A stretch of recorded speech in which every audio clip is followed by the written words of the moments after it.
when people start to go and become sort of enthusiastic about processes, that's always driven by some, business initiative. Oh, we need to become whatever, compliant. And therefore we need to map our processes because that's important. And I go like, yeah. And now you do that. And then the next, I don't know, 3 months later, you did that project. Everything is successful. And suddenly there's some other change in the business. So we suddenly need to we have an NIST or whatever. Well, in that case, we need to actually really understand what we do. So we need to map our processes. And then another guy goes like, yeah, but didn't we do this like 3 months ago?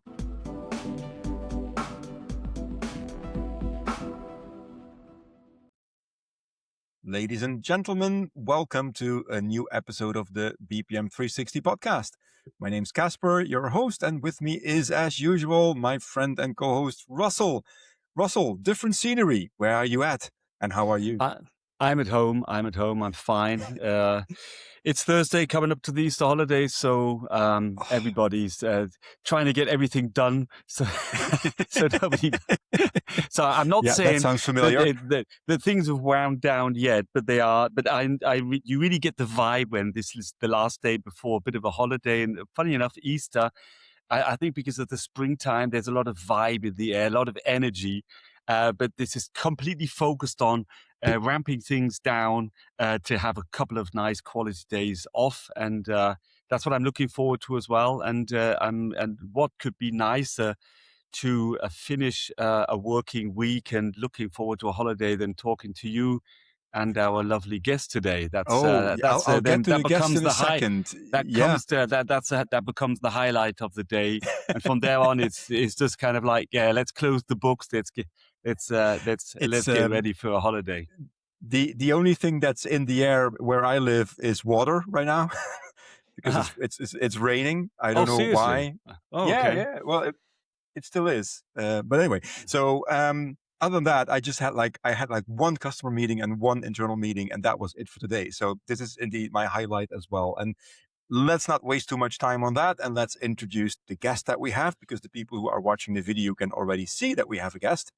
And today we have not just any guest. We have a inventor in our midst, Russell.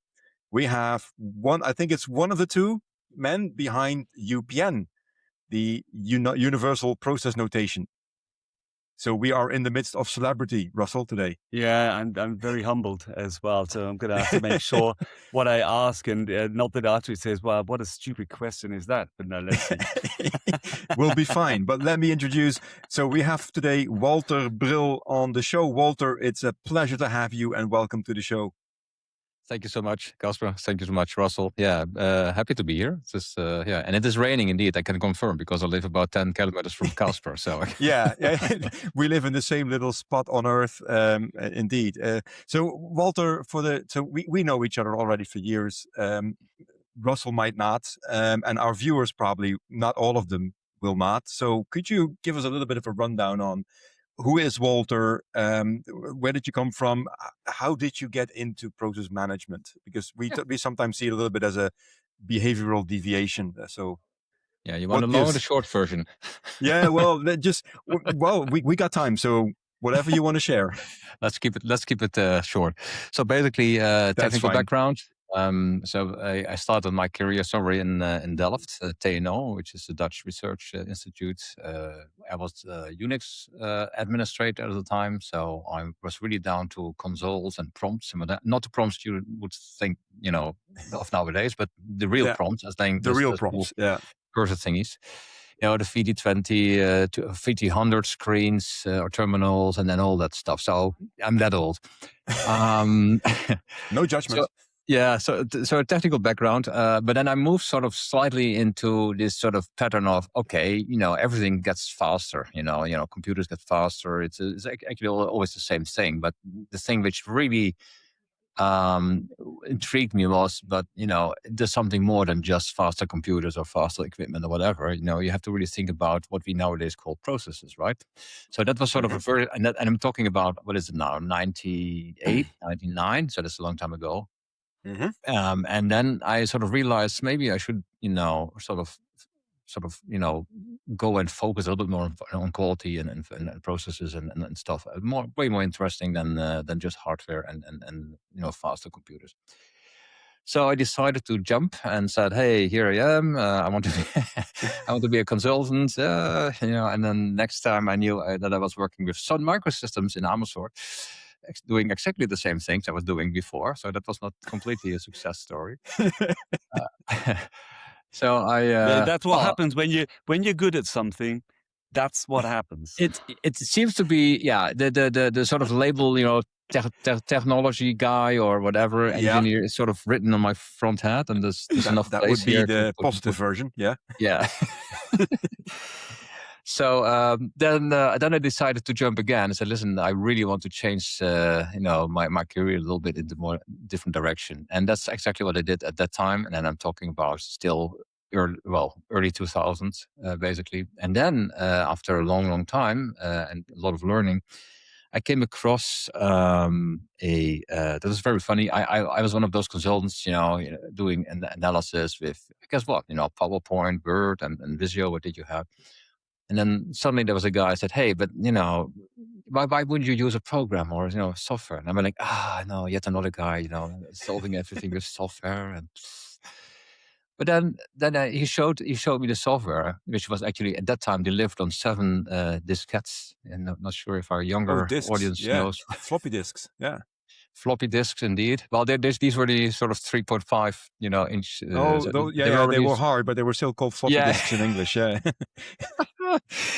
Anyway, so I did that, and I was immediately sort of intrigued by the ease of use and the way boxes were put on the canvas and all that. So it really actually worked very nicely. And then I'm like, okay, maybe something with that. And that's actually the sort of shift from all this, shall we say, not very structured approach to a little bit more structured approach. And then gradually, I sort of moved, and then as you just rightly said, Caspar, you sort of move into that area. It's not like a career decision. It is sort of you sort of end up, in process management. So my very first sort of serious sort of attempt to really understand that world was by reading a book by Michael Hammer, Beyond Reengineering. That sort of completely turned my, view on things. And I'm like, oh, that's really interesting. So that's sort of the direction I took. Mm-hmm. And then the rest is history. Okay. History. The thing is, and that's a nice bridge maybe to the rest. But the thing is, I always sort of was intrigued by keeping things simple and practical. This combination. Not just mapping processes because we have written things down and it's beautiful. All these things in records or in writing. But it also really helps if you do things a little practical, so that actually people can benefit from it. That really makes a lot of sense. So that combination is sort of, and still as today, really, attracted me to actually go basically follow that route further on. And that's what I've been doing not all my life, but a significant part of my life. And here I am. So in this podcast. Cool. Well, we're very happy to have you on this podcast. So let me kick things off a little bit. I mean, it's a very similar path as a lot of people, sort of a lot of people take to get into processes. You start in IT, you end up in processes. I think by now it might have changed a little bit. But what made you come up with a concept like the universal process notation? And just for the listeners, a little bit of context. If you look at the process modeling environment, then there were, for a long time, you had EPC as being the I would say the number one visualization and notation. And then it slowly got overtaken, I guess, by BPMN. But somewhere UPN fits in as well. And how can you take us a little bit of a journey, Walter, on how you got there?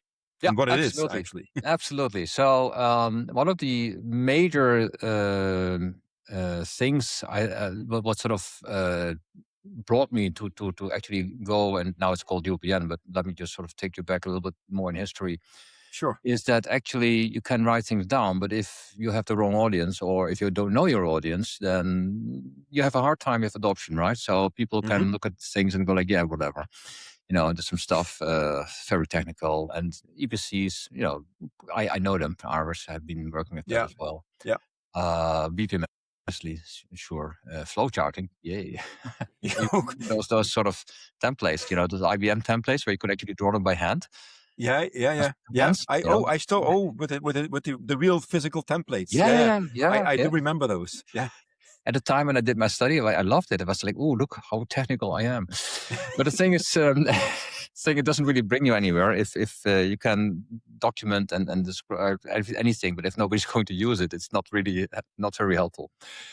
So the reason, basically, was a twofold reason. So first things first, adoption, user adoption. That was one of the key aspects of picking things a little bit differently than other methodologies did. Mm-hmm. And what in one of the interesting things at the time we used with Nimbus. Nimbus was the sort of one of the first companies.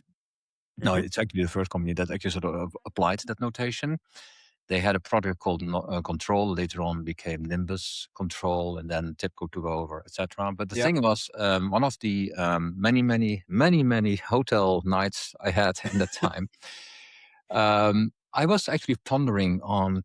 I was discovering a pattern. I went like, hey, wait a minute, if you look at these boxes and lines, because we always call them boxes and lines. And there's always these questions, like, so what happens? Well, the what question?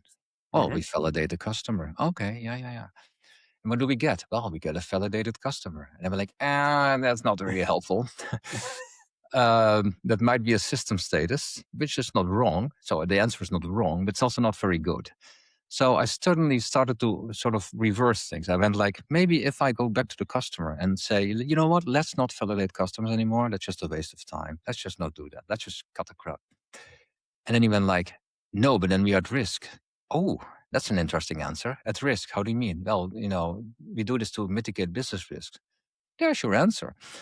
So I suddenly came up with this answering of the why. Typically, I'm a Lean Six Sigma, nerdy person as well. So I started to ask these why questions. So we had what happens and then why. Okay, 2 questions. Then I went like, but there's also a trigger, when does it start? Well, it never, a lot of diagrams start with the word, guess what? Start. Yeah. I know. And in my world, that's just like, no, not starts with start. I mean, maybe something starts with a customer call or a certain situation or a day of the week or whatever, but definitely not with start. So I went like, okay, let's just reverse, well, not reverse, but sort of rewrite the when question a little bit. So customer contact, that would be a trigger for, validate customer. Mm-hmm. Certainly we had answers to 3 questions. And then I went a little bit further. I went like, yeah, but someone has to do it, right? Someone has to pick or execute that validation of the customer, validate customer. There's your role, right? Very simple, a resource. That's it. And then to add more to this, then suddenly we could add things like RASCI information. So for the listener who understands RASCI or RACI, Mm-hmm. we could say, well, in this specific context, it can be a responsible role or maybe even accountable role or needs to be consulted, etc. So suddenly we had even more and more flesh to the bone. And then there was one question that remained. That was the how question. Like, so, yeah, but how in the world are you doing this? How do you do it? Well, let me show you. And then we decomposed that little box. So a validated customer, and certainly there was this idea of hierarchy. Now, Nimbus already had this hierarchy. And also the concept of, well, if you want to really explain this in more detail, you would drill down, literally drill down. So we have this hierarchical, it's a difficult word, hierarchical. Yeah. Hierarchy. It's a difficult word. Yeah. Hierarchical. Yeah, it's a hierarchisch. Yeah. Doesn't make it translate easier. that later on. Yeah, we'll translate that later on. No worries.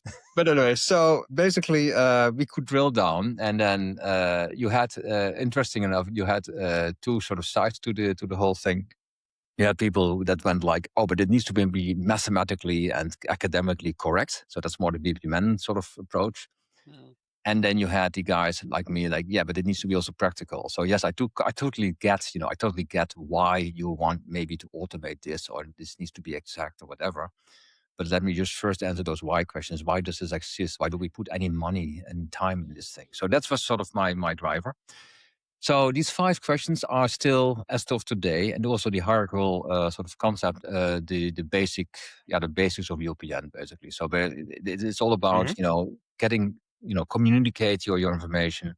Can someone looking for the very first time to such a diagram, understand what's actually written there? And the answer is yeah, most times yes. So that was sort of the birth of UPN. Now the term was not copyrighted or coined or whatever, so it's a free sort of in the open kind of term. And basically, I think Nimbus was one of the first companies, if not the first company, to sort of apply that. And then for a long, long time, nothing happened. As in, like, yeah, I mean, you can invent things, but then that doesn't mean that people are going to embrace it. So BPMN get a lot more traction than EPC, of course. But UPN, not that much. Until I think it was a couple of years ago when Salesforce went like, oh, that's interesting. We want to embrace that. And guess what? If Salesforce embraces something, then you get, well, there's a little bit of noise going on. And suddenly everybody at Salesforce were like, oh, this is a good idea. And we sort of piggybacked on that sort of movement. And suddenly it gained traction again. And that's really cool because now you can see that actually it is very useful. Especially in the context of finding areas in your business process landscape that might be, I don't know, eligible for identification or whatever, right? So if you look at this kind of you see it nowadays quite a lot, right? I mean, oh, we can't do AI, no, because we're not ready, or what they actually say, we have no clue how we work.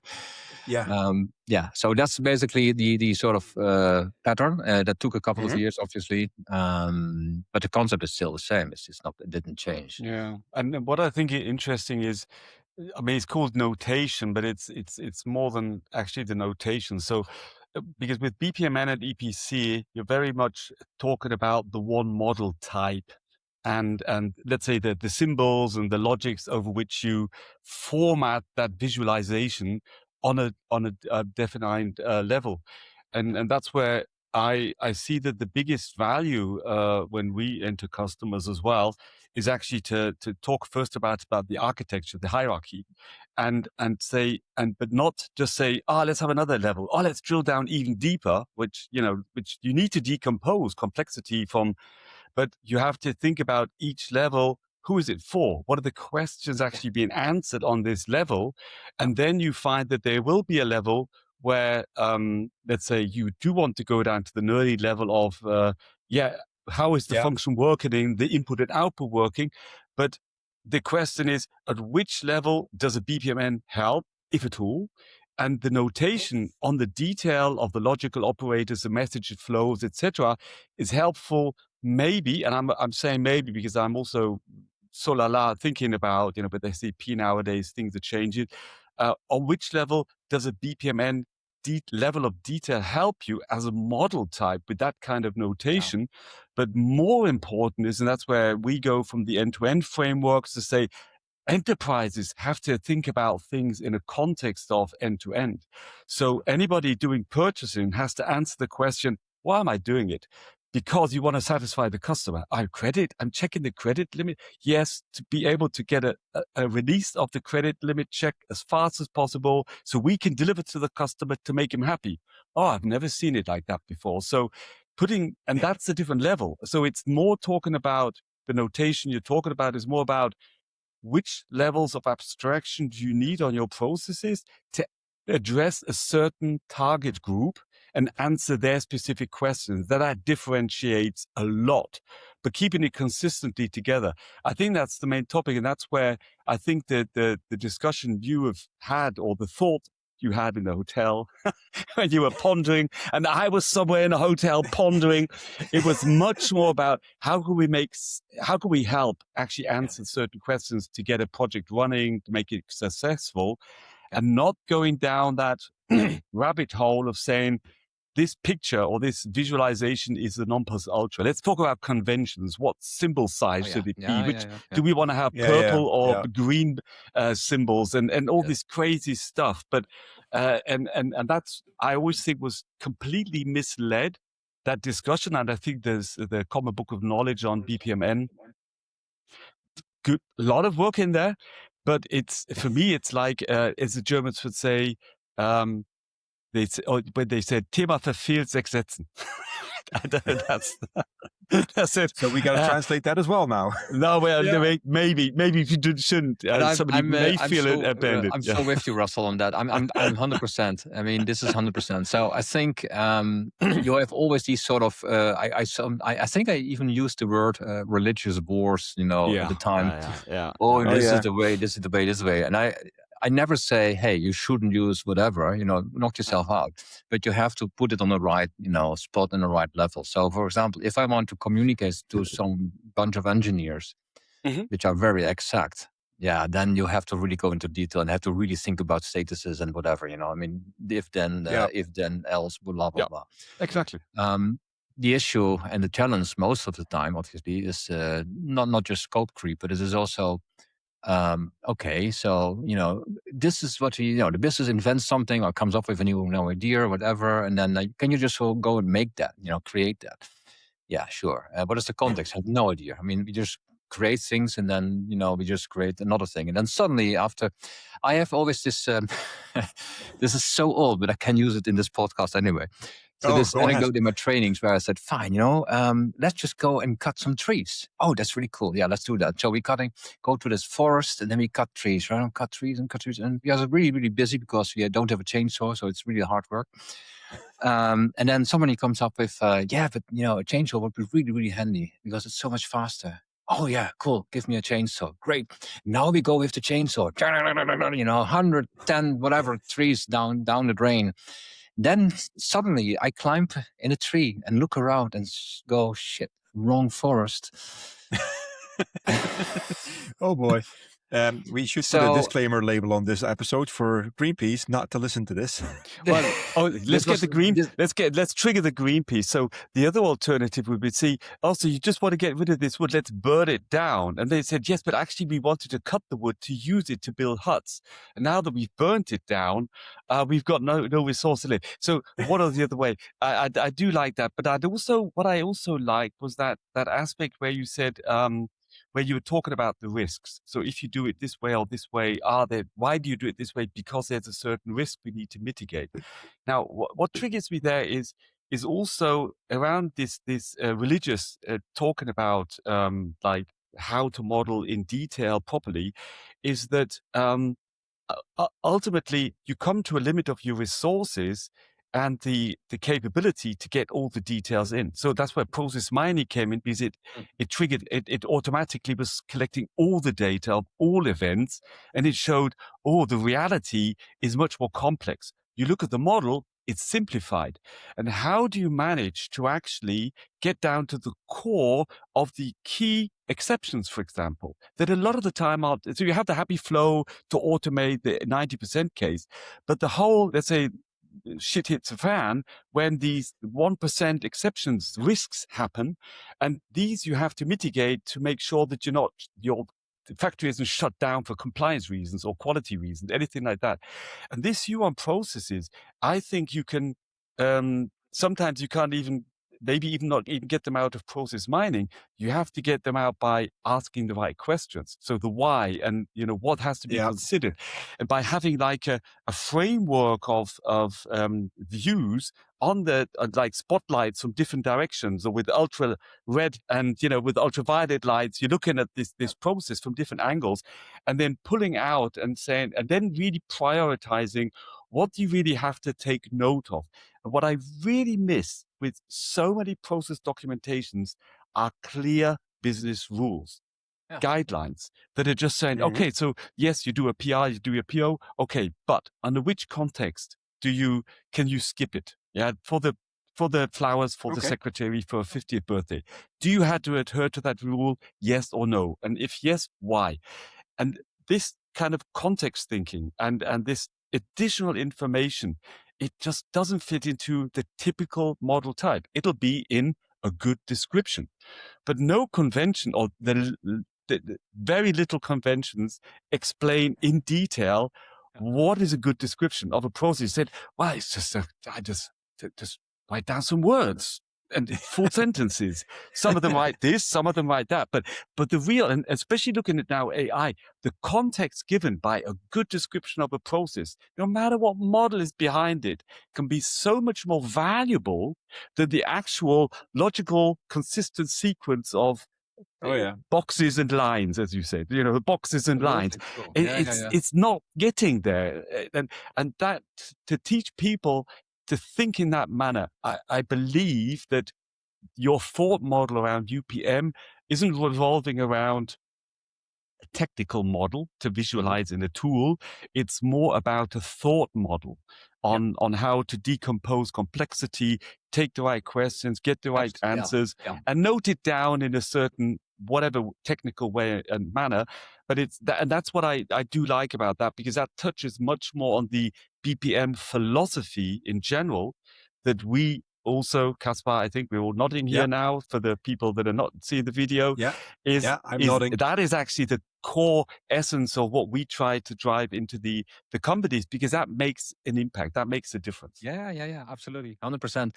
So we see a lot of times that people are looking for a drawing tool because they have already a mental model of what they want, and then the very first complaint is because, oh, you don't have any decision symbols. And then you go like, but fine, let's just have another discussion, because that's not what you want. I mean, that you definitely don't want to actually go to that level of detail, in using UPN. So UPN, I have always seen UPN as a kind of very broad umbrella, business focused umbrella, and really answering the why question. And because there's so many tricks you can use. You can say, fine, if I go for this, let's just keep the same simple example here. Validate customer. You get a validated customer that won't give you a budget, because nobody goes like, yeah, now we have validated customers. Okay, now what? But if you go like, but we have now minimized the risk with this amount of percentage, then suddenly anyone with some budget goes like, what did you say? So when we do this, we actually go and lower the amount of issues and thingy and risks and for the business. Well, that makes sense. So there's a whole different conversation you have. So I mean, seriously, we can build anything nowadays, I guess. But that's not the issue anymore. And what you see is we build anything, especially with AI nowadays. And then the second thing is, oh yeah, well, shit, we don't have our act together because well, it's always always blame the data. I said I never blame the data. I blame the processes, because you haven't thought through these end-to-end things. And what one of these things that actually are related to this is what I see, and that must actually resonate with you guys as well.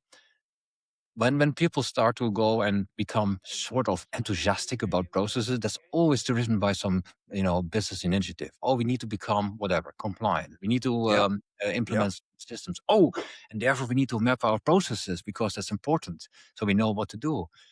And I go like, yeah, okay. And now you do that, and then the next, I don't know, 3 months later, you did that project. Everything is successful.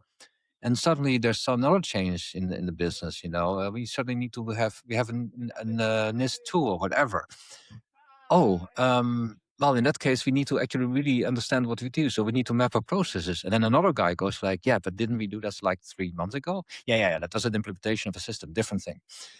And you go like, no, no, I'm still making wooden shoes. I didn't change that, right?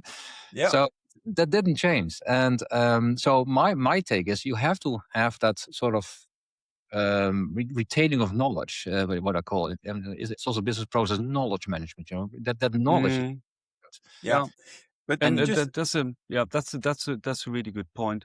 And then you automatically come from the initiative driven approach of process mapping or documenting, down to say we have to sustain this as a let's say a discipline in our organization, as a brain on how we work. And then also reuse it, or understand that sometimes you have conflicting initiatives running at the same time. And that you have to level that out. And that's where I think that is then the next level to go. Caspar, you have a question. I also have part one, but just please, man, go first. No, I was listening to this, and Walter, you triggered me with the I don't blame the data, I blame the process, which I usually do exactly the other way around. But let's keep that conversation from another time. When we talk about the modeling and the UPN that you were doing, I was contemplating about something. I mean, when I talk to clients, I always tell them, listen, whatever you document on process level, you do that for at least two purposes. The first purpose is you need to be able to create and maintain process models or process documentation. So you need to be able to do that. That's typically a relatively small group of people, your subject matter experts, who do that. It's not everybody who models. It's just a couple of people. And then there's a consumption purpose. You want the rest of the organization to be able to consume that information. And typically that's a very different group of people. Yeah. It's much bigger and they want no complexity. They want simple things. If I ask my kids, how does this work? They go to Google or they go to TikTok or they go to YouTube. They don't go into Aris, Celonis, Signavio, UPN, Nimbus, whatever. They don't go there. So that's one. And then there's a second, I would say, axis where you say, when you document, there is a semantic layer to it and there's a visualization layer to it. And those two don't need to be one-on-one connected all the time. BPMN is a very, I would say, very stable way of semantics on how you can model a process to make sure that you should not create a broken process. And BPMN tries to help you prevent that. Yeah. Visualizing it, I mean, it's a structured database in the end that you create. So you can visualize it in any way that you want. And I think that depends on which tool you're using. I was waiting for that one, Russell, but yeah, touche, you got me there. You're absolutely right. No. I think that UPN is really, I would say, more on that visualization level to make it easier for people to understand that. Or did I miss that? No, it's definitely true. So the thing is always so who's your audience? But UPN is really focused on a very broad audience, yeah. And you're exactly right regarding the adoption of and I wouldn't even say end user, but people in the field. To give you an example, an account manager, that really happened. An account manager asked me once. Well, he came to me and I was busy, mapping the crap out of everything. And he went like, yeah, you and that process stuff, I'm really not interested in all that stuff. I'm not going there. I'm not doing anything on that. It would really help me, to get some practical stuff. And that sort of triggered me at the time. It's many, many years ago, where literally he said, if you would guarantee that I walk away, with up-to-date every day, that would be really cool. Yeah, that's really practical.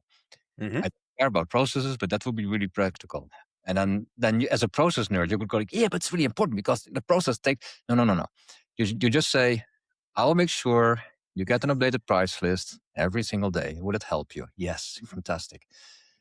On the back end, of course, you made sure that actually the flows and whatever were nicely done and orchestrated and what have you.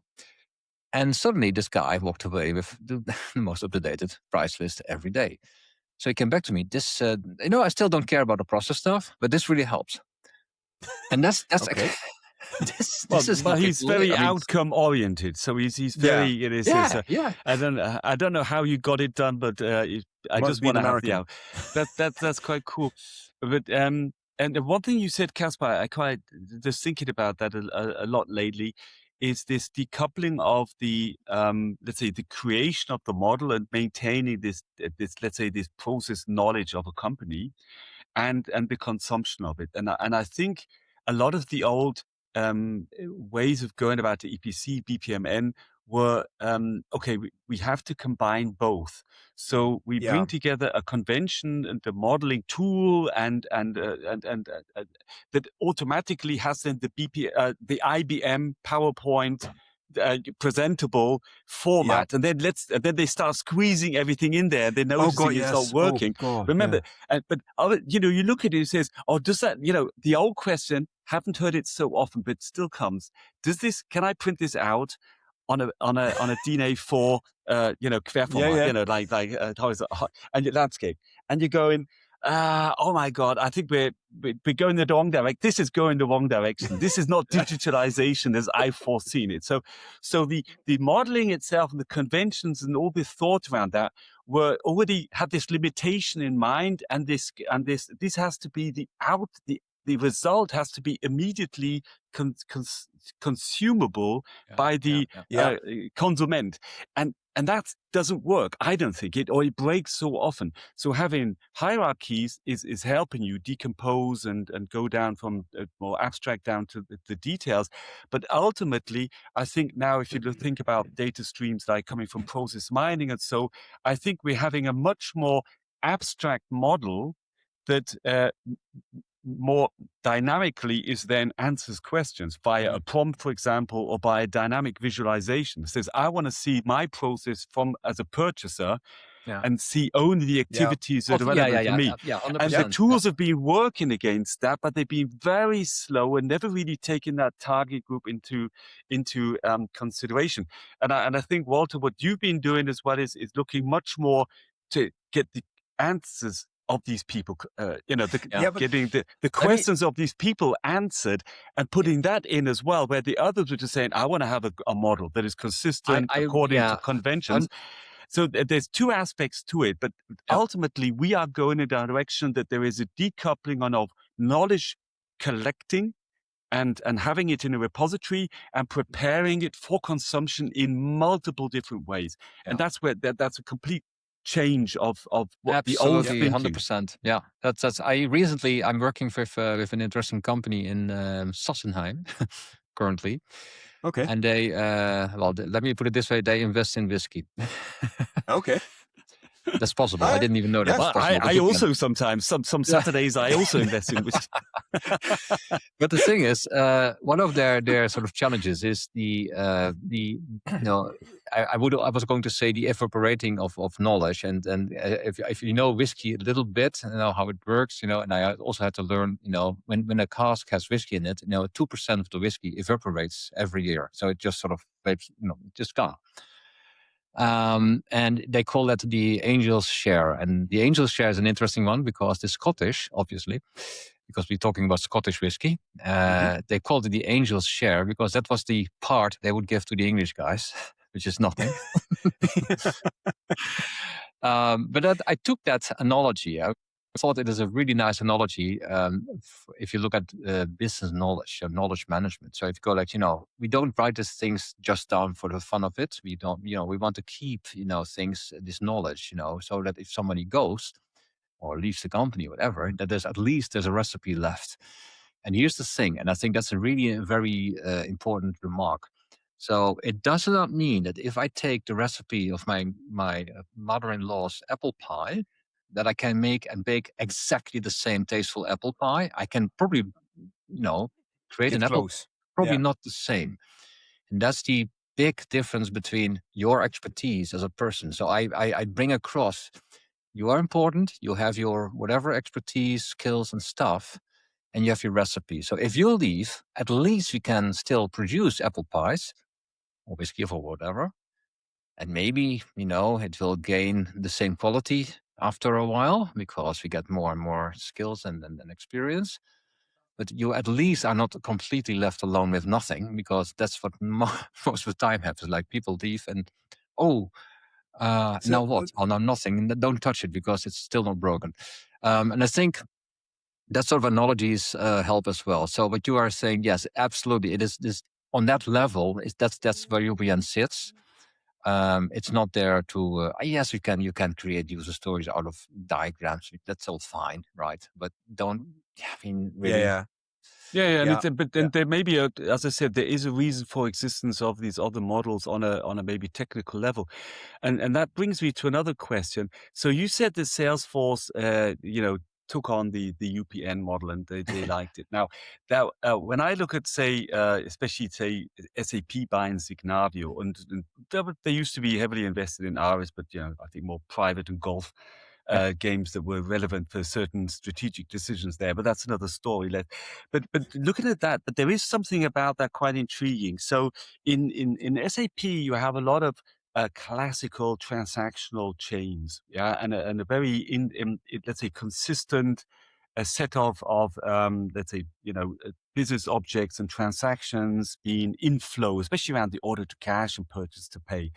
So here maybe But also, especially in the old days when transactions and this level of detail was required to understand to actually implement such a system, BPMN seemed like an appropriate tool. Now, what's your take on Salesforce being different, especially when I think about CRM or when we're talking about modeling these processes? It's like, well, sales, yeah, you have a pipeline. How often do you have to go to a customer? Or maybe I don't go at all. And, and then this guy sells. And so it's more like, always say it's like a container, like a case or an opportunity where you're constantly collecting information and doing activities until at some time, randomly, a customer will say, I'm going to order.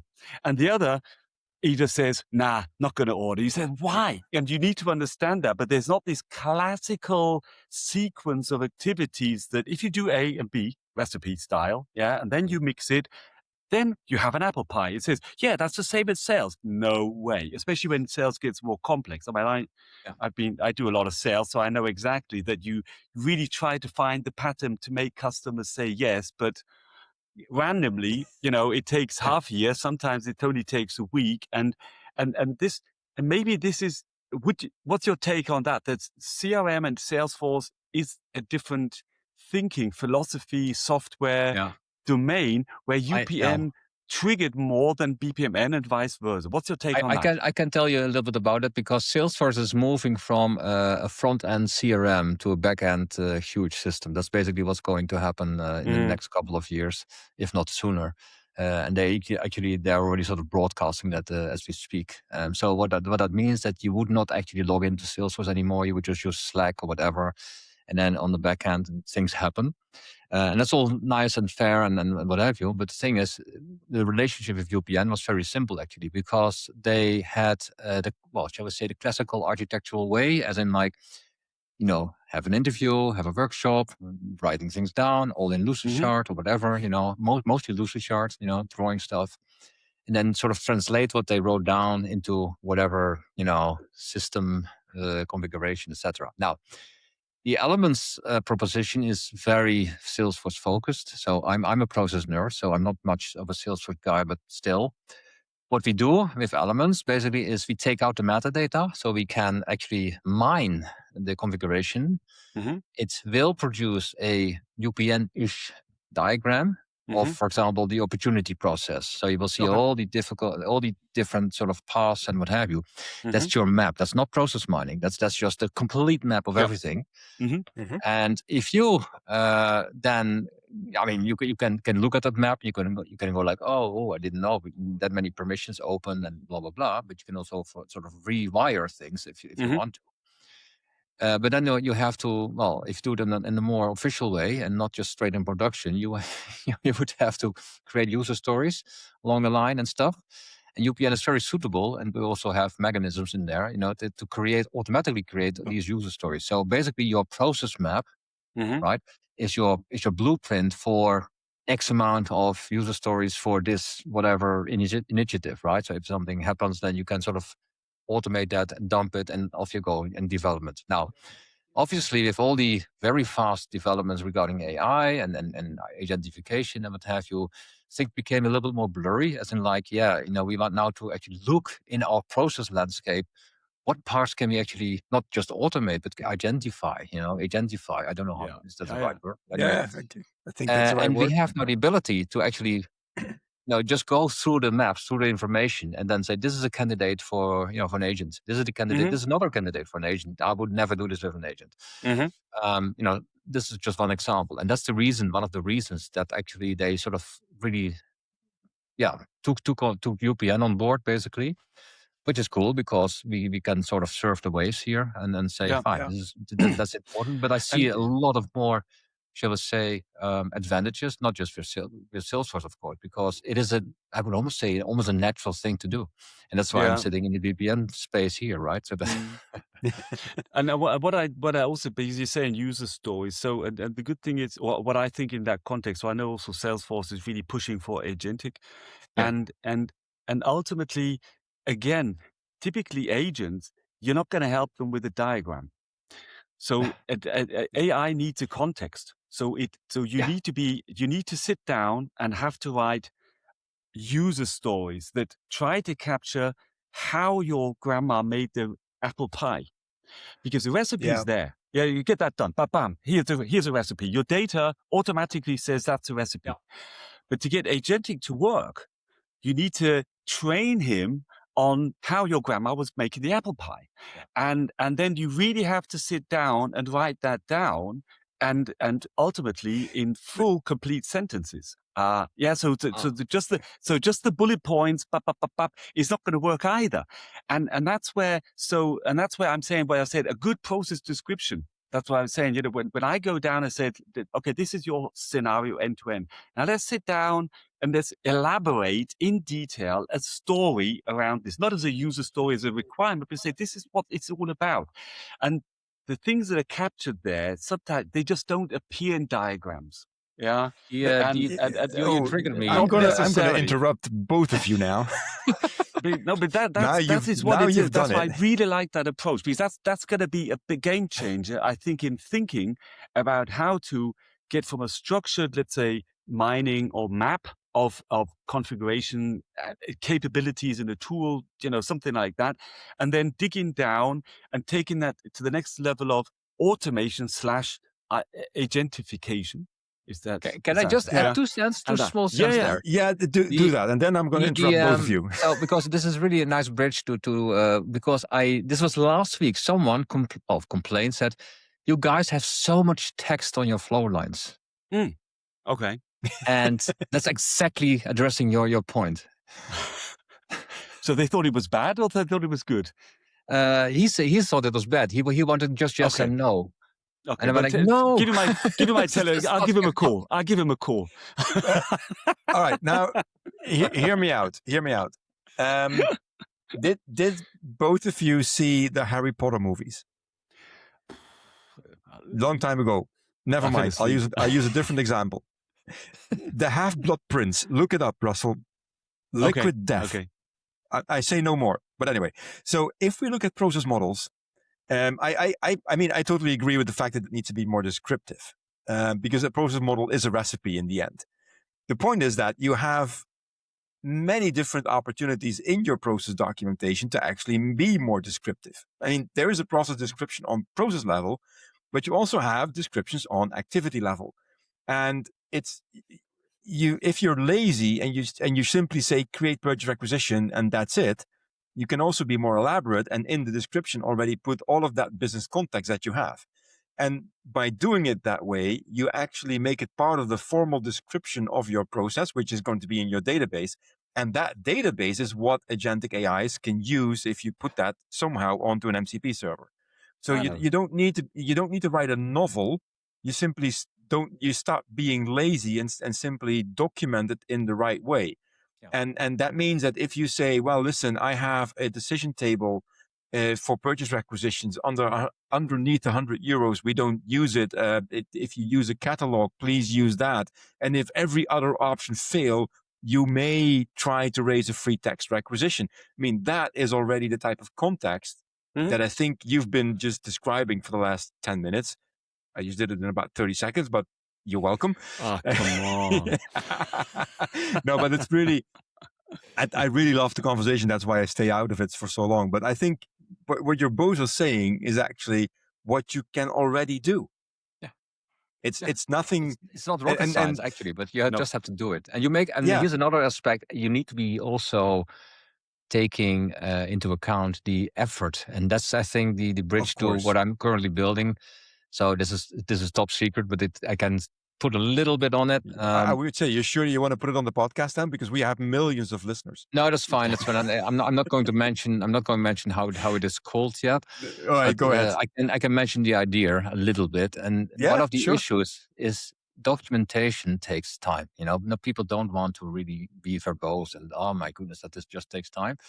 So if you take that out of the equation, if you say, fine, we can for 80%, 70, 80%, I can sort of derive the information, which you have anywhere. You have it anyway, right? You have it in PowerPoint, in Visios, and whatever, And if I'm able to actually sort of extract the information in the right way, then we can populate those diagrams automatically, right? And then you have to, that will be an interesting move. And I think this will happen anyway. We as analysts and process nerds, whatever, will shift to more validation rather than creation. So yes, we can create diagrams, but sure. I've done millions, and I think you guys have done millions as well. But that's not how you win the war. No, you're absolutely right. And that's a very interesting thing. And then, I mean, I'm usually the timekeeper, so I can grant one question to Russell if he wants. We need to start wrapping this up. Russell, any last words or questions that you have for Walter? I mean, I think we can talk about this for hours. I know. Yeah, I know. Let's take a different thing to close this. As humble as I was, I said, okay. I asked ChatGPT, okay, I have a talk with Walter Bril. What can I talk about? He said, he's definitely a no bullshit BPM guy. So, that's true. So, yeah, and I said, well, I have to change my LinkedIn profile now. That's not bad, is it? Yeah, and it said so ultimately, if we summarize this, we've talked about different conventions, this and whatever. So, what are the, let's say, the 2-3 takeaways for people? Because I think a lot of our listeners are BPM practitioners, people that are feel left alone in their organization because they've been given the unthankful task to do process management. But I would say, just say 2-3 things where you said that this is a road to success. These are the do's and don'ts from your experience around process management that you think will just give the people that kick or give them the direction of success in process management. I already mentioned one thing, which actually just GPT came up with. So don't do the bullshit thing. It's like just keep it practical. Don't go like academical. That's nice. I mean, I like mathematical correct thingies, but that's a whole different ballgame. So keep it very practical. Where the business can actually have the advantage of. I think that makes a lot of sense. Automate as much as you can. So don't go and reinvent wheels, as in don't start from scratch. You have process mining, can do a lot of things. We have configuration mining, can do a lot of things. We have almost now, from unstructured information to whatever diagram information within the next couple of weeks, I guess. But the thing is, keep it really, really practical and useful, because that will also give you a budget. And then you can actually crawl out of your dark corner in the business, because most these people sit mostly somewhere else, And he's the guy who does he does all the mapping and business processes. When that happens, I go like, oh no, yeah, that shouldn't happen. So that's really an important one. The other one is obviously which is related, adoption. Don't force processes at people's throat. Like oh, you need to really look at these diagrams because it's important. I did it when I was very young. Process is very important. You have to look at the diagrams. No, it's not. It's not really working. It's not their primary purpose, indeed. Yeah. And then of course, and that's the third thing. Don't think, and then that's more specific to UBM, but don't think that this is yet another model, whatever notation to automate things. That's not what it is. Yeah. Absolutely not. So yeah. Cool. All right. Wow. Thanks for those takeaways, and I hope that our listeners will take them at heart and use them, and then we may convert 1 or 2 more souls into what BPM really should be used for. I can only say, Walter, it was a pleasure having you on the show today, so I'm happy that we could make this work. Russell, as usual, thanks very much, mate. It was always a pleasure having you on the show and doing this together with you. And to our listeners, I can say thank you very much for sticking with us, and we'll see you in the next episode. Cheers. Thanks for listening. Thanks, Walter. It was great. Take care. Bye-bye.